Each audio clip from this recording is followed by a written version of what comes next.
अपने हाथों को उठाएंगे झारखंड क्रूसेड के लिए और गैर भाषाओं में प्रार्थना करेंगे। झारखंड क्रूसेड 18 मार्च शाम को क्रूसेड होगा। 19 मार्च सुबह को पास्टर सेमिनार होगा। 19 मार्च शाम को फिर से क्रूसेड होगा।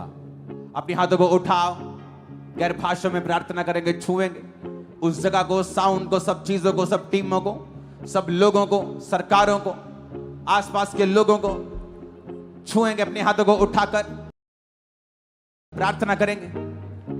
खुदा बाप का आत्मा जीव और चंबित करे।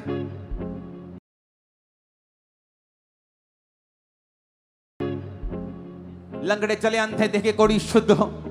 बड़े मिरेकल्स वहां पे होने पाए। लाखों लाखों रूहें बचाई जाएं। यीशु को अपना वो जीवन दे, पापों से छुटकारा पाए, नशों से छुटकारा पाए। खुदा बाप, तू हमारे धर्म को नहीं, जीवन को बदलने के लिए आया। तेरा धन्यवाद करते कि तू लाखों के जीवनों को बदलने जा रहा है। तेरी बड़ी बरकत वहां पे हम देखने वाले हैं। यीशु मसीह के सामर्थी नाम में हम मांगते हैं, आमीन। ऊंचा ये आशीष हमारी है चर्च। अपने पड़ोसी को बोलो बधाई हो। कांग्रेचुलेट करो अपने पड़ोसी को, कांग्रेचुलेट करो अपने पड़ोसी को। हालेलुया। आनंदित हो के नहीं, नजर आना चाहिए तुम आनंदित हो के नहीं। जैसे ही शैतान तुम्हें आनंदित देखेगा, चला जाएगा तुम्हें छोड़ के, इन जीसस नेम।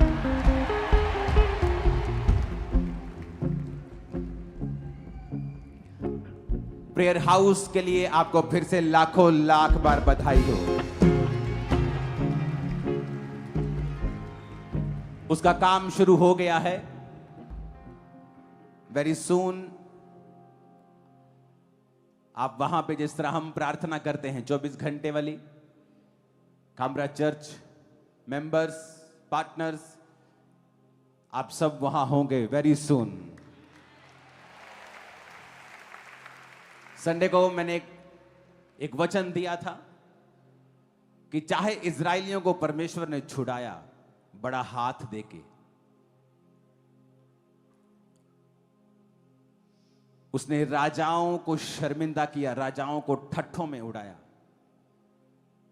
उनके पशुओं को मारा, उनकी फसलों को मारा, उनके पानी को मारा, उनके पहले बच्चों को मारा, और फिर वहां से उनको बुला के लेके आया। और परमेश्वर ने कहा, ये सारे देश जो कनान के हैं मैं तुझे दूंगा।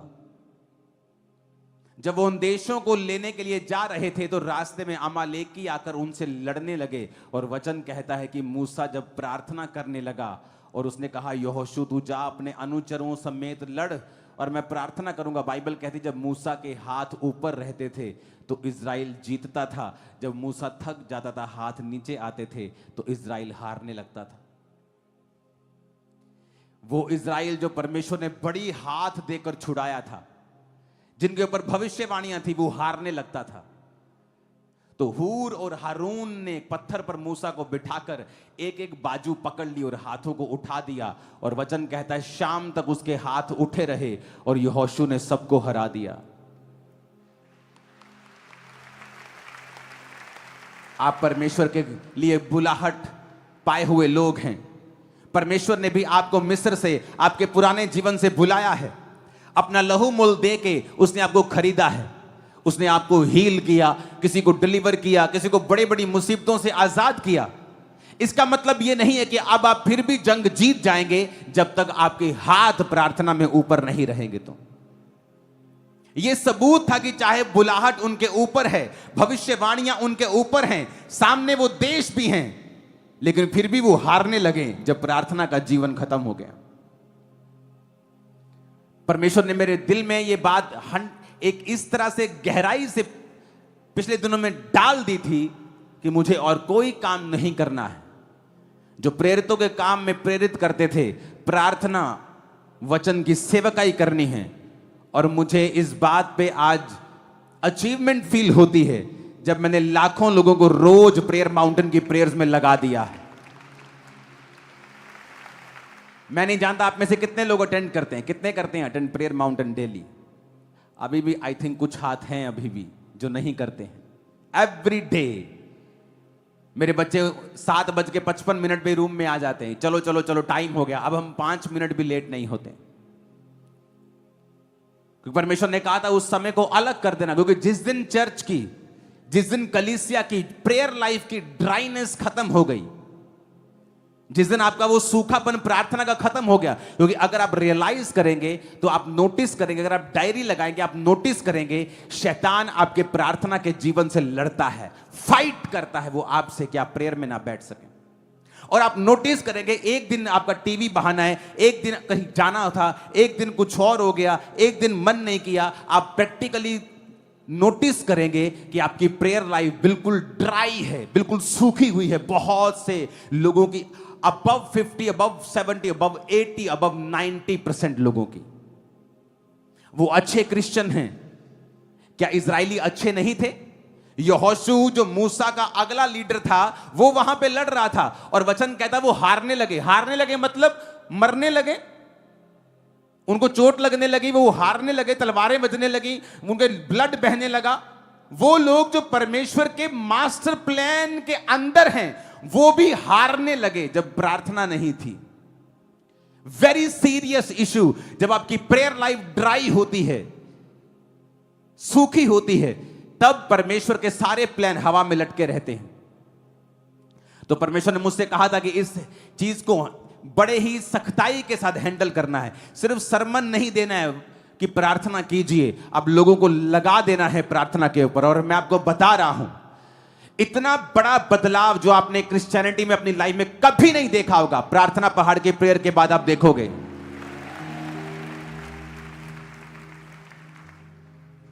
मैंने फॉरेन के लोगों को बोला तुम लाइव मत जुड़ो, मुझे लाइव जोड़ने के लिए लोगों को मैं नहीं कर रहा हूं। तुम भी 8 बजे रिपीट प्रार्थना देखो, तुम्हारे 3 बजे दोपहर के, तुम 8 बजे जुड़ो शाम के। रिपीट जो वहां चढ़ गई है यूट्यूब पे, उसको लगा के देख लो। पर एक समय पे ही जुड़ना, 8 बजे 9:30 तक प्रार्थना करना। 1.5 घंटा तुमने प्रेयर की। सुबह जब तुम उठे तो बिना 40-45 मिनट की पर्सनल प्रेयर के मत उठना। रात को सोने वक्त थोड़ी बाइबल और छोटी सी प्रार्थना जरूर करना। तुम्हारी ड्राइनेस सदा के लिए फिनिश हो चुकी है, तुम्हारा यह मसला फिनिश हो चुका है, प्रेयर लाइफ डन है, सेटल्ड है। और वंस जब आप प्रेयर लाइफ सेटल कर लेते हैं, जब आपने एक बार प्रार्थना वाली जिंदगी सेटल कर ली, देन आपका रियल वर्क शुरू होता है। प्रभु आपसे बात करता है, आपकी आईज ओपन करता है, कान खोलता है, वो आपके वो चीजें मालूम होती जो पहले कभी मालूम नहीं थी।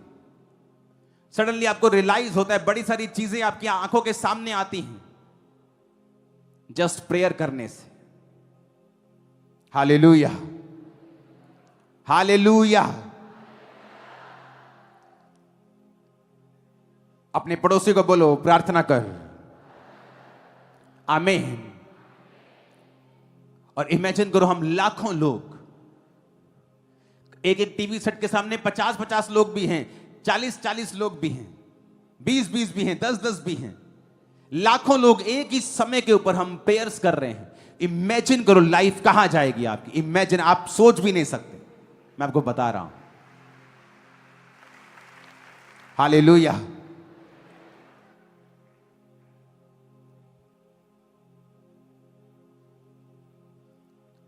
आपको यह बात बड़े ध्यान से समझनी है कि परमेश्वर ने आपको बुलाया है, आपको बुलाहट दी है, पर वो अपने आप पूरी नहीं होगी, वो लंबी हो सकती है। वो 3 दिन का सफर 40 साल का हो सकता है।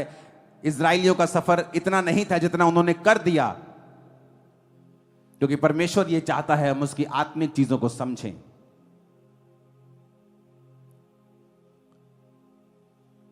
हालेलुया। आज जो 12 पॉइंट्स हमने सुने थे, आज हम 9वां पॉइंट उसका डिस्कस करेंगे।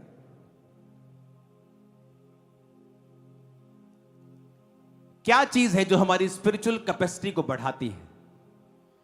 मैंने प्रार्थना वाला जो पॉइंट है उसको लंबा किया है, लगातार 2-3 हफ्ते मैंने उस पर बात की है ताकि आप एक बात समझ जाएं कि ये परमेश्वर की इंस्ट्रक्शन है कि इस प्रार्थना पहाड़ की प्रेयर के समय को पवित्र करके साइड पे कर दो। ये आपका समय है ही नहीं, आप इसमें कुछ कर ही नहीं सकते हैं। ये परमेश्वर का समय है। ये 1.5 घंटा प्रभु को ही देना है। कोई कुकर की सीटी नहीं, कोई काम नहीं, कुछ नहीं। ये 1.5 घंटा आपको सिर्फ आपने, ये आपकी लाइफ का अब हिस्सा ही हमने समझ लिया कि ये हमारी लाइफ का है ही नहीं। हम कुछ भी कर रहे हो, कुछ इंपॉर्टेंट देख रहे हो, कुछ भी कर रहे हो, 8 बजे हम ब्रेक लगा देते हैं उसमें। वचन कहता है कि पौलुस प्रार्थना करने के लिए नदी के किनारे गया, शहर के बाहर। प्रेयर सो मच इंपॉर्टेंट थी उन लोगों के लिए कि प्रार्थना करनी है शहर के बाहर, नदी के किनारे कहीं जाके प्रेयर करनी है। और वहां पे एक औरत, जो बड़ी प्रभावशाली औरत थी, वो उसके वचनों से बचती है। कौन लोग हैं जो लोगों को बचा सकते हैं? प्रभावशाली लोगों को भी बचा सकते हैं और रूहें बचाते हैं, जो प्रार्थना करने वाले लोग हैं। पतरस, यूहन्ना, परमेश्वर के जो 3 चेले परमेश्वर के करीब थे, बड़े बड़े उन्होंने काम किए। और लिखा है स्पेशल चर्च में जा रहे थे प्रेयर करने के लिए, और रास्ते में लंगड़ा बैठा था और उसको चंगा कर दिया। लंगड़े को चलाने के लिए नहीं गए, प्रेयर करने के लिए। एक समय, एक इंपॉर्टेंस, उसके लिए कुछ प्राइस पे करना। अगर प्रार्थना का समय आपके लिए मूल्यवान नहीं है तो वो परमेश्वर को कबूल नहीं है। अगर मेरी जेब में 10 लाख हैं और मैं 1000 रुपए चंदा चढ़ा रहा हूं तो वो परमेश्वर को कबूल नहीं होगा शायद। लेकिन हां, अगर किसी के पास 2000 है और वो 200 दे रहा है, वो ज्यादा कबूल होगा। मैं आपको बता रहा हूं, बात उसकी वैल्यू की नहीं है, बात लाखों या हजारों की नहीं है। बात यह है कि मेरा दिल परमेश्वर के लिए कितना खुला है, और जब मैं कुछ परमेश्वर को दे रहा हूं, मुझे पीड़ा हो रही है कि नहीं। अगर नहीं हो रही है तो परमेश्वर भी हिल नहीं रहा उससे। लेकिन अगर परमेश्वर को मैं हिल रहा हूं, कि अगर मुझे कुछ, मैं ऐसा बो रहा हूं जो मेरी जेब हिला रहा है, तो मैं समझ लेता हूं प्रभु हिल रहा है। मैं कुछ ऐसी प्रेयर कर रहा हूं जहां मुझे अपने समय के साथ, अपनी लाइफ के साथ कॉम्प्रोमाइज करना पड़ रहा है, इसका मतलब वो प्रार्थना कबूल हो रही है। हालेलुया।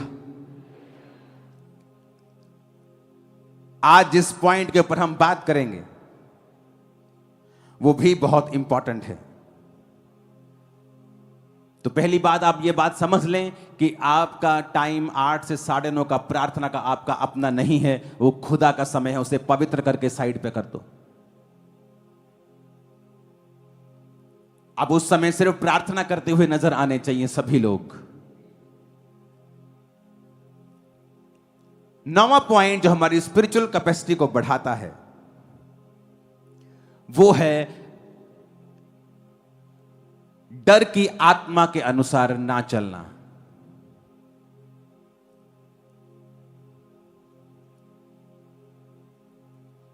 अपने पड़ोसी को बोलो, डर की आत्मा के अनुसार ना चलना।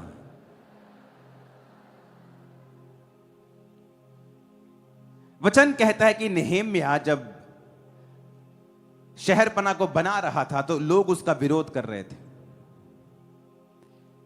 पहले जो विरोध कर रहे थे वो अन्य जाति लोग थे, और अन्य जाति लोगों ने विरोध किया और उन्होंने उनको रोकना चाहा। वो उसको धमकियां देते रहे, ये कहते रहे कि तू यहां पर राज करने के लिए आया है, तू यहां कुछ पॉलिटिकल करने के लिए आया है, तेरा कोई राजनीतिक मकसद है, इसलिए तू इन लोगों के साथ शहरपना बना के अपने शहर को तू दृढ़ कर रहा है कि कल को तू राजा से बलवा करेगा। और वो अलग अलग तरीके से उसके काम को रोकने की कोशिश करते रहे, लेकिन नेहेम्याह डरा नहीं और वो आगे बढ़ता रहा। उसको धमकियां देते रहे, थ्रेट देते रहे, मारने के थ्रेट देते रहे, फिर भी वो आगे बढ़ता रहा। जब उन्होंने देखा कि ये तो मान ही नहीं रहा, उन्होंने एक ऐसा आदमी हायर किया जो उसके अपने टीम का था, अपने क्रिश्चियनिटी का था, और उन्होंने उस आदमी को कहा जा और जाके नेहेमिया को डरा कि आज रात को हम उस पर अटैक करेंगे और वो जाके परमेश्वर के भवन में छुप जाए, क्योंकि वहां पर कोई भी अन्य जाति घुस नहीं सकता, क्योंकि वो बड़ी पवित्र जगह है। तो अगर वो वहां पे जाके छिप जाएगा तो कोई भी उसको मार नहीं पाएगा। उसको डरा और उसको प्रेरित करके वो जाके भवन के अंदर छुप जाए। नेहेमिया 6 उसकी 10 आयत में लिखा, फिर मैं शमाया के घर में गया जो दलाहया का पुत्र और महतबेल का पोता था। वह तो बंद घर में था और उसने कहा आ हम परमेश्वर के भवन अर्थात मंदिर के भीतर आपस में भेंट करें और मंदिर के द्वार बंद करें। हालेलुया।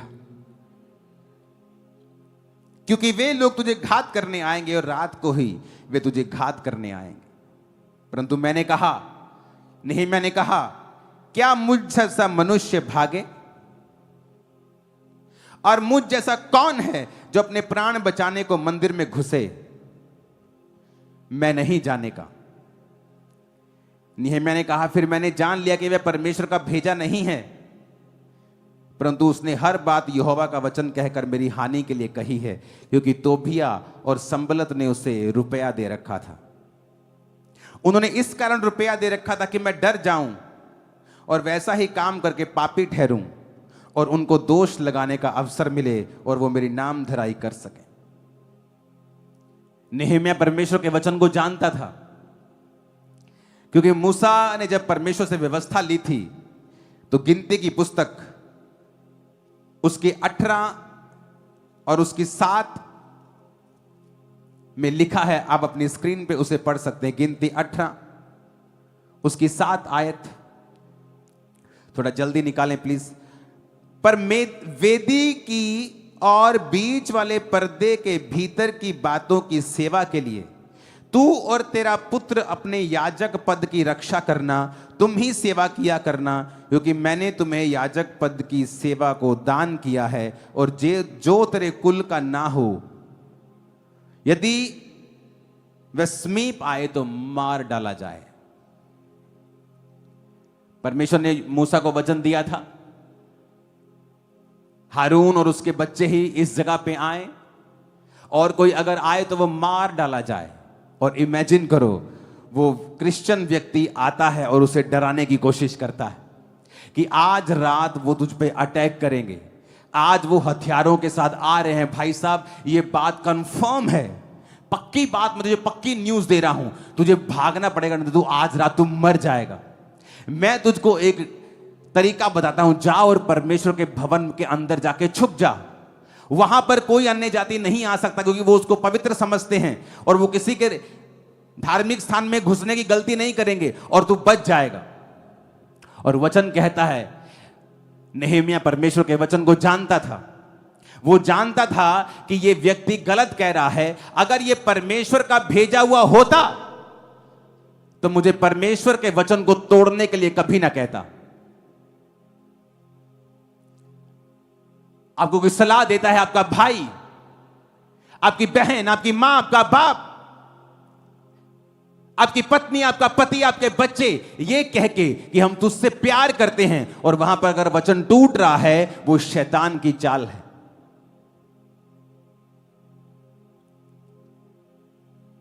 आप कोई भी स्टेप अगर डर के साथ लेते हैं, शैतान आपको डराकर कोई स्टेप लेता है, वो हमेशा स्टेप गलत होगा। हमेशा वो गलत होगा, क्योंकि आपको यीशु मसीह के नाम के लिए दुख उठाने के लिए भी बुलाया गया है। हो सकता है उस स्टेप को जो आप सच्चाई में लेंगे, कुछ देर के लिए आपको दुख उठाना पड़े, लेकिन वो आपकी स्पिरिचुअल मौत का कारण नहीं बनेगा। वहां पर उसको डराने धमकाने से उसको वचन तोड़ने के लिए मजबूर किया जा रहा था। और जैसे ही वो परमेश्वर के भवन में छुपता तो वहां नाम धराई होती कि नेहेम्या याजक नहीं है, ये पॉलिटिकल फील्ड में है, तो ये वहां पे नहीं जा सकता। तब तक नेहेम्या की बल्ले बल्ले रही, और जैसे ही वो अंदर जाता वो नाम धराई का कारण बनता, और वो सारी योजना जो शहर बनाने की थी वो उसी समय निठल हो जाती, खत्म हो जाती, वो उसी समय कैंसल हो जाती, क्योंकि एक बड़ा इशू वहां पे खड़ा हो जाता कि जो व्यक्ति तुम्हें लीड कर रहा है इसको खुद वचन का पता नहीं है, और ये परमेश्वर के पवित्र स्थान में चला गया, ये परमेश्वर का भेजा हुआ नहीं है, और फिर वचन की बात आती कि उस व्यक्ति को मार डाला जाए, और फिर वो सारे बंदे मिलकर उनको वचन पूरा करना था कि वो नेहेम्या को मारें, और जैसे नेहेम्या मरता वो कॉलिंग फिनिश, वो शहरपना कभी ना बनती। शैतान कई बार आपको डराता है, अगर तू ये करेगा तेरे साथ ऐसा हो जाएगा। एक्चुअल में अगर आप वो नहीं करेंगे तो आपके साथ ऐसा होगा। वो फाइट करता है, अगर तू अब भी यीशु मसीह का रहा तो सारे रिश्तेदार तुझे छोड़ के चले जाएंगे। वो उल्टा कह रहा है, क्योंकि जैसे आप यीशु मसीह के होंगे पूरी दुनिया आपका रिश्तेदार बनना चाहेगी।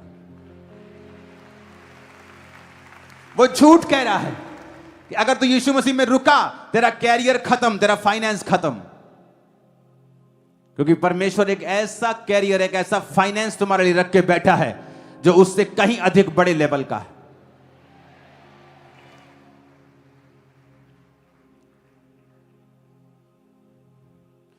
मॉडल टाउन में मैंने परमेश्वर को ग्रहण किया। जिस जगह पे हम रहते थे वो हमारी नहीं थी, लेकिन उसकी वैल्यू करोड़ों में है। आज उसकी वैल्यू 100 करोड़ भी हो, 200 करोड़ भी हो सकती है, इतना बड़ा वो मॉडल टाउन के सेंटर में एक जगह है। लेकिन जब उस घर को हमने छोड़ा, हमने 1 रुपए की भी डिमांड नहीं की, क्योंकि मैं उस समय परमेश्वर में था। अगर उस घर का कुछ आ भी गया हमारे साथ तो वो भी हमने वापस भेजा कि ये आपके घर से आया है। और सुनो, उसका मालिक इंडिया में नहीं आ सकता, उसका सारा कुछ हमारे नाम के ऊपर था, सारी बिजली हमारे नाम के ऊपर थी, कोई किराया हम नहीं देते थे, लीगली हम उस पर कब्जा कर सकते थे। और शैतान बोल सकता है तुम्हारे पास अपना घर नहीं है, तुम्हें जरूरत है, ये परमेश्वर ने तुमको दिया है।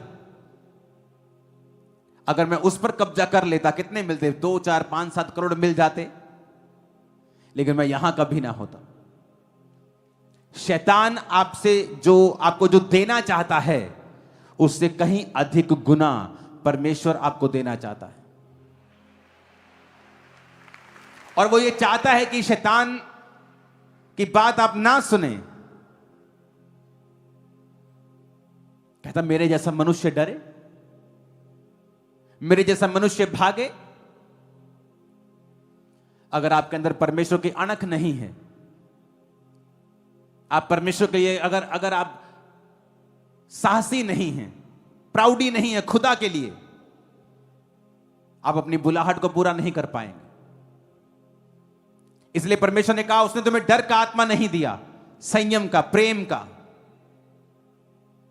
दलेरी का आत्मा उसने तुम्हें दिया है।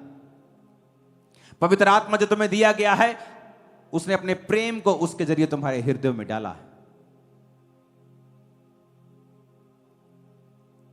जब भी आप डरेंगे आप नुकसान करेंगे। आप कोई भी स्टेप डर कर उठाएंगे उसमें कभी आपका फायदा नहीं होगा। अगर आप अपनी कैपेसिटी को बढ़ते हुए देखना चाहते हैं, फियर से बाहर आ जाएं, डर से बाहर आ जाएं। इसलिए परमेश्वर ने कहा शैतान का सामना कर, वो तेरे सामने से भाग जाएगा। ऊंची आवाज में कहो आमीन।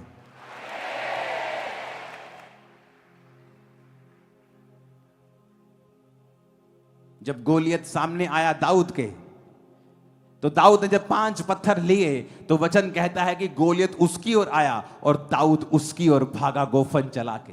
दाऊद पीछे पीछे नहीं रहा, पीछे पीछे चल के आगे गया, फेस किया शैतान को। परमेश्वर चाहता है आप शैतान को फेस करें, आप सामना करें डर का, भागे नहीं। अगर आप भागेंगे नुकसान होगा। शैतान कभी आपका भला नहीं चाहता, वो आपको डराता है ताकि आपका नुकसान कर सके। अगर आप डर की आत्मा के चलाए चलेंगे, आप कभी परमेश्वर की योजना को पूरा नहीं कर पाएंगे।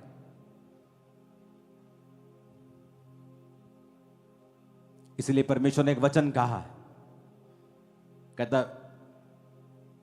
Be careful for nothing.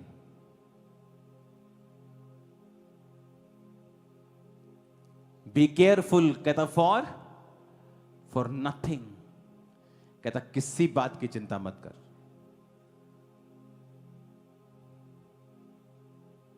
किसी चीज के लिए केयरफुल नहीं, किसी चीज के लिए चिंता नहीं करनी।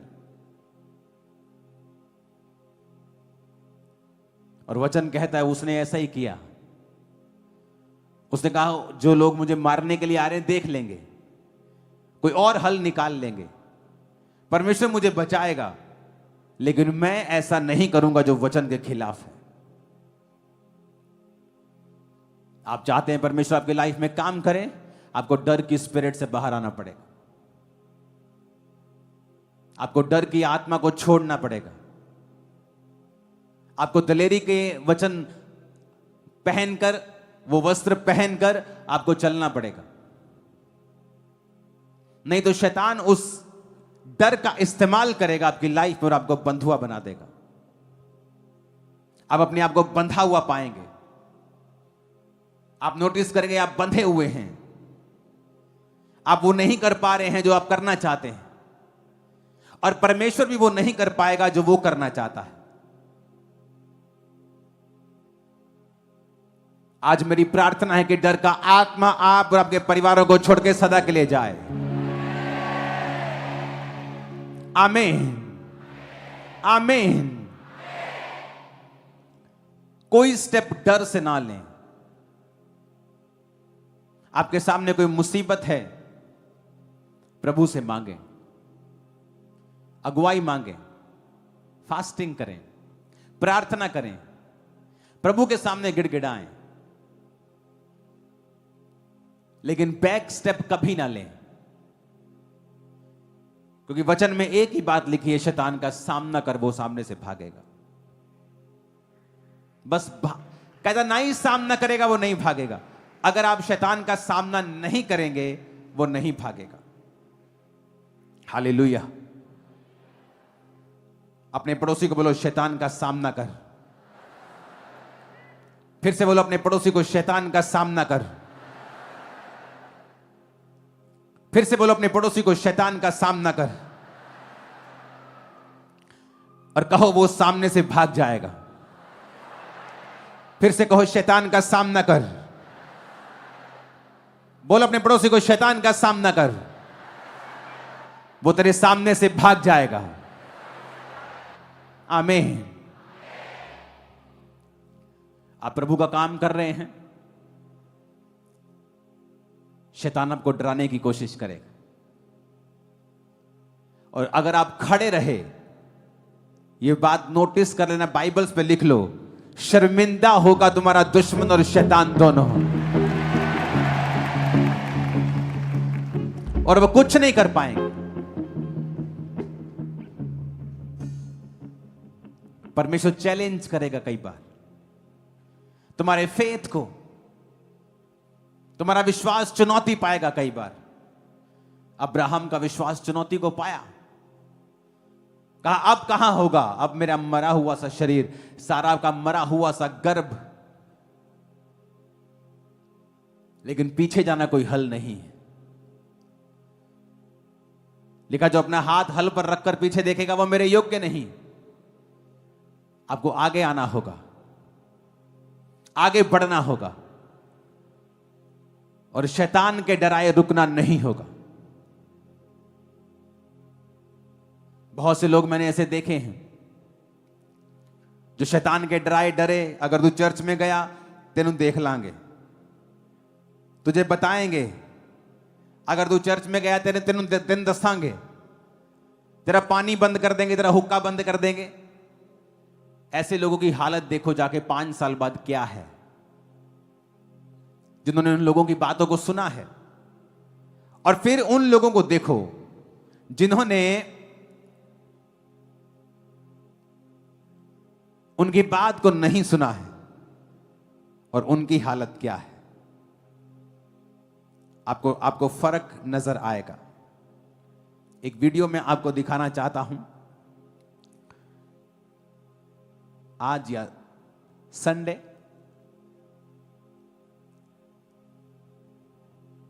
अपने पड़ोसी को बोलो, फिर से बोलो मत डर। फिर से बोलो अपने पड़ोसी को, ध्यान से बोलो, मत डर। आमीन। हर तरह का डर, धमकियां, नुकसान का डर। यीशु मसीह ने कहा मेरा राज्य उस व्यापारी के समान है, जैसे जब वो राज्य मिला, मोती मिला, उसने सब कुछ बेचकर मोती मोल लिया। लोगों के हिसाब से पागल लगा वो, ये घर बेच दिया, खेत बेच दिया, रहेगा कहां। पर उसे मालूम था ये मोती जब मैं ले लूंगा, इससे जो मैंने घर बेचा ऐसे 100 घर आ जाएंगे, जो ऐसा खेत बेचा ऐसे 100 खेत आ जाएंगे। दुनिया का एक भी विश्वासी दिखाओ जो परमेश्वर में चला हो और दुनिया ने उसे छोड़ने की धमकी दी हो और उसने नहीं छोड़ा परमेश्वर को, और आज वो अकेला हो, एक भी दिखाओ। नहीं दिखा पाओगे आप। परमेश्वर ने उसकी लाइफ में लोग भेजे हैं, अपनी संगति भेजी, बरकत भेजी। अपने पड़ोसी को बोलो मत डर। इब्रानिया 12 उसकी 1 आयत में लिखा है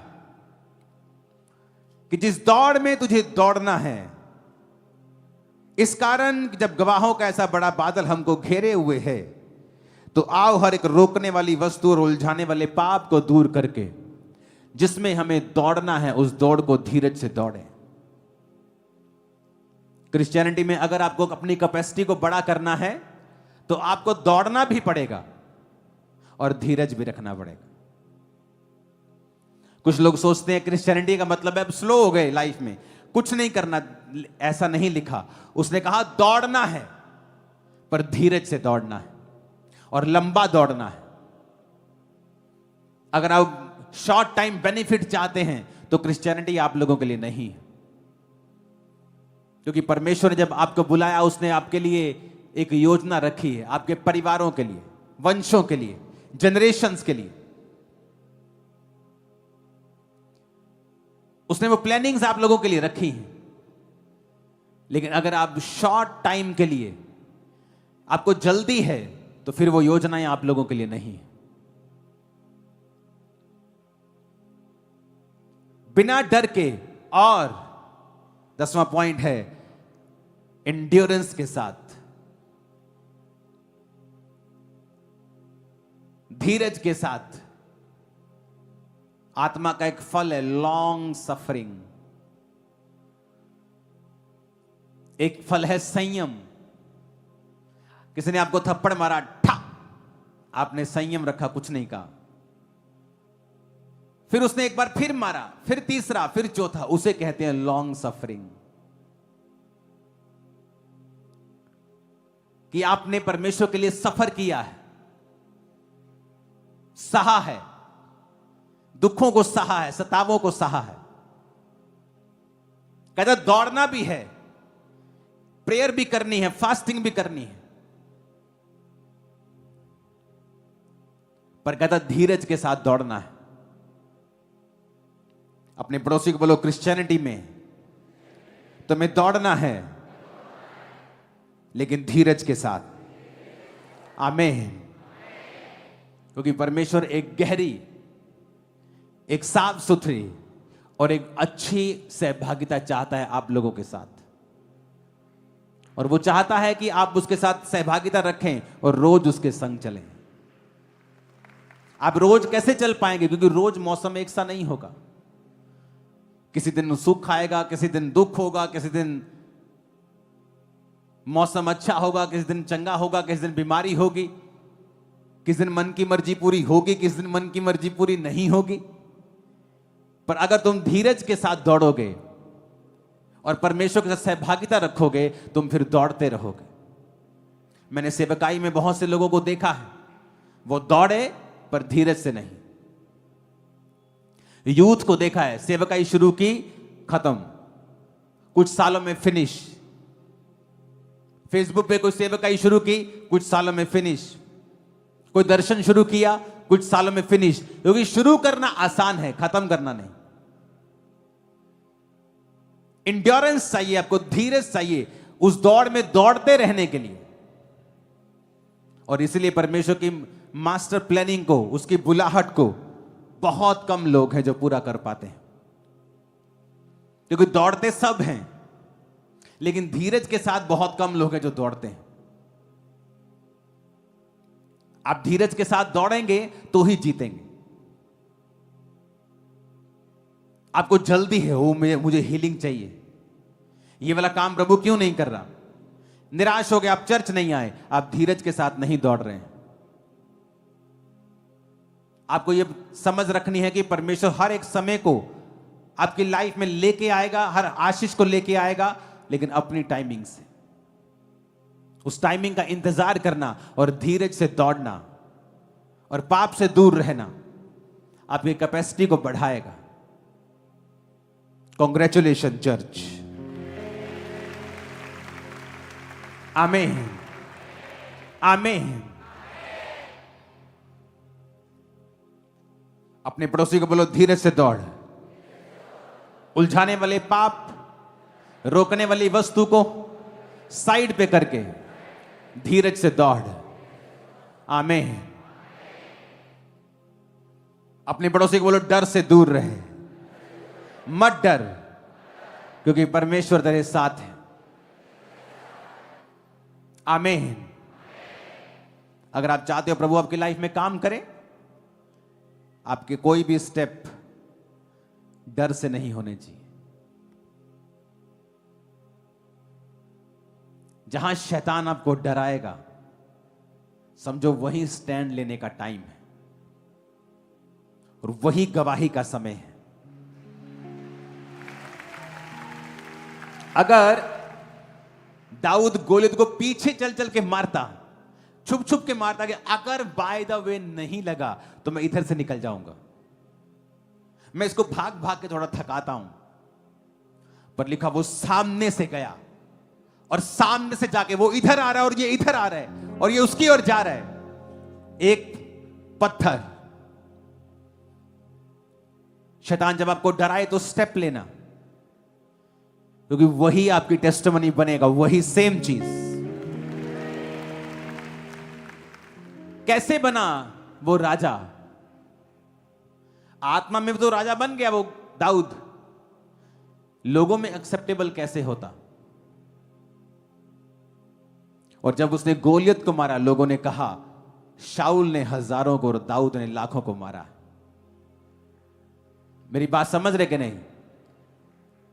उसी डर को जीतने के बाद उसकी बुलाहट पूरी हुई। अपने हाथों को उठाओ। मेरा विश्वास है कि आप लोग अपने डर पे फतह पाएंगे और उस बुलाहट को पूरा कर पाएंगे जो परमेश्वर की है। उठाओ अपने हाथों को, सब जन खड़े हो जाओ।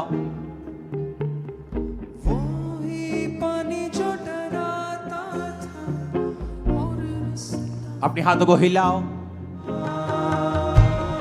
अपने हाथों को उठाओ, खुदा बाप को बोलो परमेश्वर मुझे इस्तेमाल कर। ऊंची आवाज में उससे बात करो, कहो परमेश्वर मुझे इस्तेमाल कर, तेरी सामर्थ मुझ पे आए, तेरा अभिषेक मुझ पे आए, तेरी बुद्धि मुझे मिले खुदाबंद। मैं तेरी बुद्धि के द्वारा चलूं, तेरे अभिषेक के द्वारा चलूं। तेरी सामर्थ मुझ पे आए परमेश्वर, तेरा मसा मुझ पे आए परमेश्वर। अपने दानों और वरदानों से मुझे भर, अपना स्पर्श मुझे दे खुदाबंद। मेरे शरीर को छू, मेरे फाइनेंस को छू, मेरी सेवकाई को छू, मेरी आत्मिक जिंदगी को छू परमेश्वर। मैं धन्यवाद करता हूं, आज मैंने आशीष को पाया है। स्वर्गीय स्थान में मैंने सब आशीषों को पाया है। मैं तेरा धन्यवाद करता हूं परमेश्वर। आज तेरे पवित्र भवन से मैं आशीषों को पाकर जा रहा हूं। आज इस पवित्र भवन से खुदाबंद, जहां तो मेरे सारे फाइनेंस को छू रहा है, मेरे फुल बीइंग को छू रहा है, मेरे जीवन को छू रहा है, मेरे शरीर को छू रहा है, मेरे शरीर को तू छू रहा है, मेरे जीवन को तू छू रहा है, मेरी फैमिली को तू छू रहा है। मैं तेरा थैंक्स करता हूं परमेश्वर, मैं तेरा थैंक्स करता हूं परमेश्वर। हर एक अंधकार की शक्ति जो डिस्ट्रैक्शन की है, हर एक अंधकार की शक्ति जो कमजोरी की है, हर एक अंधकार की शक्ति जो उलझाने वाली है, रुकावटों की है, यीशु मसीह के नाम से आज इस पवित्र भवन में मैं उस अंधकार की शक्ति को डांटता हूं। मेरी जिंदगी को छोड़े, मेरे जीवन को छोड़े, मेरे शरीर को छोड़े, मेरे माइंड को छोड़े, मेरे फोकस को छोड़े और out in the name of Jesus, out in the name of Jesus, out in the name of Jesus, out in the name of Jesus. वो अंधकार की शक्तियां, वो अंधकार की शक्तियां जो उलझाने वाली हैं, डिस्ट्रैक्शन वाली हैं, व्यभिचार की हैं, जो चोरी की हैं, जो पाप की हैं, जो पाप की हैं, जो पाप की हैं, जो पाप की हैं, जो बीमारी की हैं, जो बीमारी की हैं, जो जादू की हैं, जो टोने की हैं, आउट, आउट, आउट, आउट। मेरी बॉडी से, मेरे ब्लड से, हड्डियों से, फैमिली से, फाइनेंस से, कैरियर से, मेरी बॉडी से, मेरे जीवन से, मेरी सेवकाई से आउट करो in the mighty name of Jesus. प्रार्थना में छुटकारा है और परमेश्वर ने आपको अधिकार दिए हैं। अपने अधिकारों का प्रयोग करो और कहो, हर एक अंधकार की शक्ति जो मेरी बुलाहट को पूरा करने से मुझे रोकती है, आउट।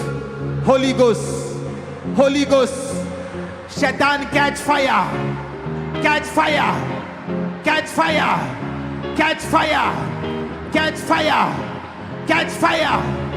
मैं डिस्ट्रैक्शन की स्पिरिट को निकलता हुआ देख रहा हूं। यूथ से, यंग लोगों से डिस्ट्रैक्शन की स्पिरिट को जो आपको उलझाती है, जो आपको फोकस नहीं रखने देती, in the mighty name of Jesus आजाद हो जाओ, आजाद हो जाओ, आजाद हो जाओ, आजाद हो जाओ, आजाद हो जाओ, आजाद हो जाओ, आजाद हो जाओ, आजाद हो जाओ, आजाद हो जाओ, आजाद हो जाओ, आजाद हो जाओ, आजाद हो जाओ, आजाद हो जाओ, आजाद हो जाओ, आजाद हो जाओ। कौन है अंदर?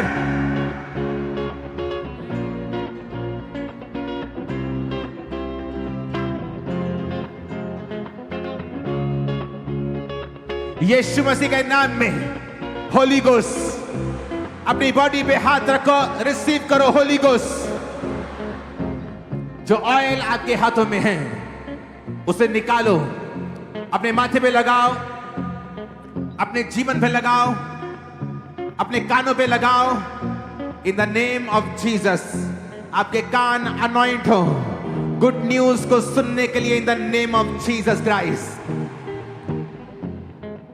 आपके हाथ अनॉइंट हो खुदावंद के उन भले कामों को करने के लिए जो आपके जन्मने से पहले ही परमेश्वर ने ठहरा दिए हैं।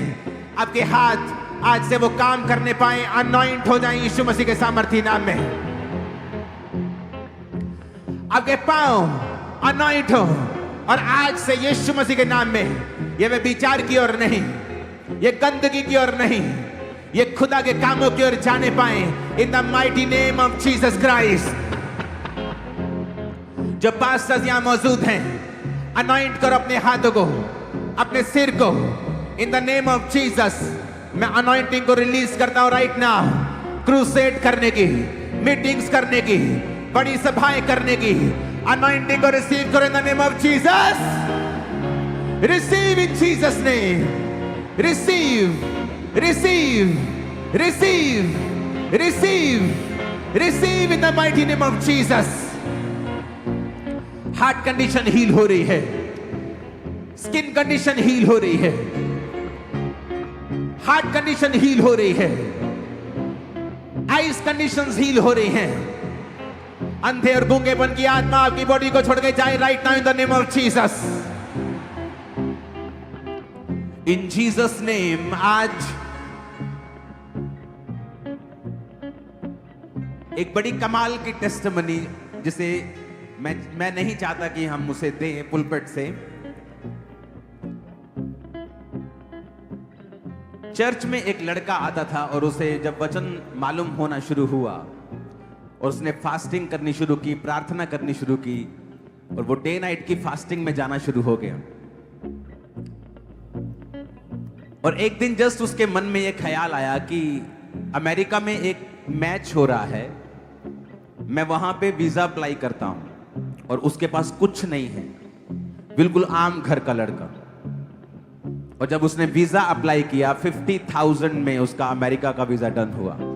सुनो मेरी बात वीजा की नहीं है। परमेश्वर वीजा, ये आशीष, ये शारीरिक, ये अलग चीजें हैं, लेकिन बात ये है कि जब आप परमेश्वर के भवन में होते हैं सडनली, और 10 साल का वीजा उसे मिला और वो भी हैरान था कि गोरों ने उसे कैसे दे दिया, क्योंकि वो आपस में बात कर रहे थे जब उसने कहा कि मैं मैच देखने जाना चाहता हूं। और ऐसा बहुत कम, हजारों लाखों में एक केस पॉसिबल होता है। आज जो मैं आत्मा में देख पा रहा हूं, जब आप इस भवन में आने लगे थे, आज शैतान ने आपसे फाइट की 2 दिन पहले, 3 दिन पहले, 4 दिन पहले, आज दोपहर तक। वो इसलिए कि वो आज आपको परमेश्वर की हुजूरी में ना आने दे या आप फ्रस्ट्रेट हो जाएं, क्योंकि आज मैं यीशु मसीह के नाम में आपको देख रहा हूं, एक डिवाइन फेवर आपकी सेवकाई, आपकी लाइफ, आपके फाइनेंस, आपकी फैमिली, आपकी सेहत के ऊपर आते हुए इन the mighty name of Jesus Christ. आमीन। ऊंचाई आशीष हमारी है चर्च।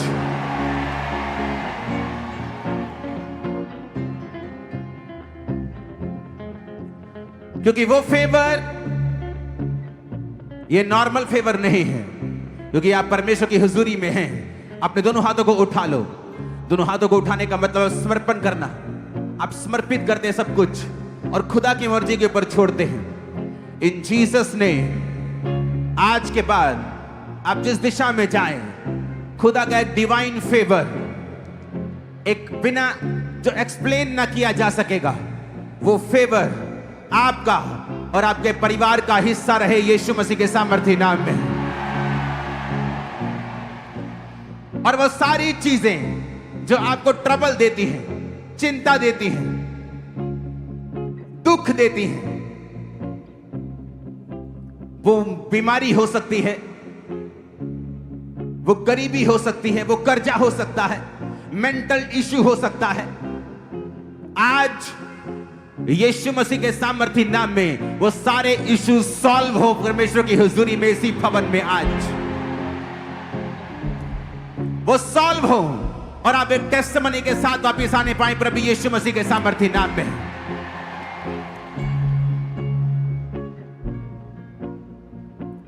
अपने हाथों को उठाओ। Thank you Jesus. ऊंची आवाज में थैंक यू जीसस। जब सिताइश होती है, अपने हाथों को उठाकर खुदा से कहो, आज मेरा इस भवन में आना मेरे लिए एक फेवर पाने का कारण हो, और मैं जहां भी जाऊं, जिस दिशा में जाऊं, जिस काम पर हाथ लगाऊं, दोनों हाथों को उठा के बोलो, आज से मैं परमेश्वर के बड़े फेवर को देखूंगा। आज से शैतान मुझसे शर्मिंदा रहेगा, वेरी शर्मिंदा रहेंगे।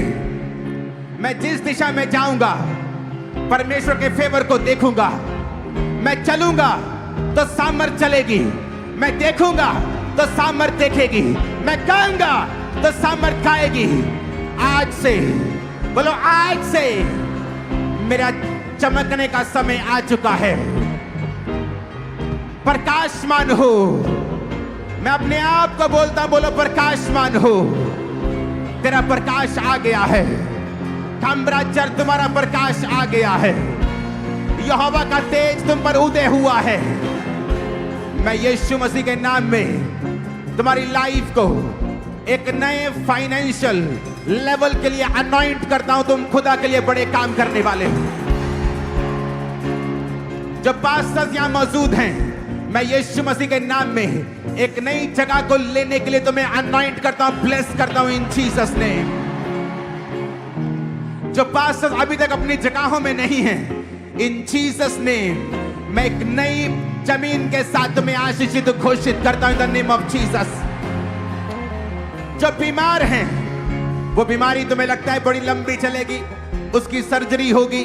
यीशु के नाम में इस ईस्टर से पहले तुम इस पुलपट के ऊपर खड़े होंगे अपनी टेस्टिमनी को देने के लिए इन जीसस नेम। कोई महामारी तुम्हारा हिस्सा नहीं है, कोई महारोग तुम्हारा हिस्सा नहीं है। तुम्हारे इधर 10,000 तुम्हारे दाहिनी ओर 10,000 करेंगे, वो तेरे पास ना आएगा, वो तुम्हारा हिस्सा नहीं है। तुम लंबी आयु को देखोगे यीशु मसीह के नाम में। तुम्हारे घरों के बुजुर्ग लंबी आयु को देखेंगे यीशु मसीह के नाम में। सारी बीमारियां, सारी कमजोरियां उनकी जिंदगियों से मैं कैंसल करता हूं प्रभु यीशु मसीह के सामर्थी नाम में। शैतान की सारी योजनाएं, सारी plannings in the mighty name of Jesus जल के नाश हो जाए, बर्न हो जाए, शर्मिंदी हो जाए, खत्म हो जाए, कैंसल हो जाए यीशु के नाम में। यहोवा की आग उतरे, यहोवा पिता की आग उतरे और शैतान की सारी योजनाएं जल के नाश हो जाए यीशु मसीह के नाम में।